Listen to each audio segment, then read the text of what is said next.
ఒక cake cut చేసి కేకలు పెట్టి దీపాలు ఆర్పుకోవడమా? పుట్టినరోజు పండుగ నాడు మీరు చీకట్లోకి వెళ్తారా, వెలుగులోకి వస్తారా? మరి వెలుగులోకి వచ్చినప్పుడు దీపాలు వెలిగించుకోవాలి కానీ ఆర్పేయడం ఏమిటి? ఇది ఎక్కడ కల్చర్? మనకి అర్థం లేనట్టు కల్చర్ ఎవరో వస్తే గుడ్డిగా ఫాలో అయిపోవడమేనా? మనం ఆలోచించక్కర్లేదా?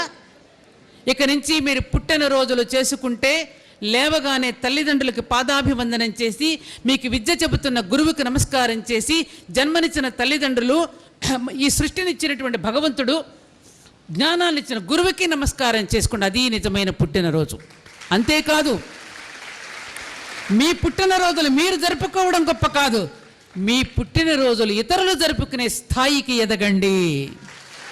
ఒక కేకు కట్ చేసి కేకలు పెట్టి దీపాలు ఆర్పుకోవడమా?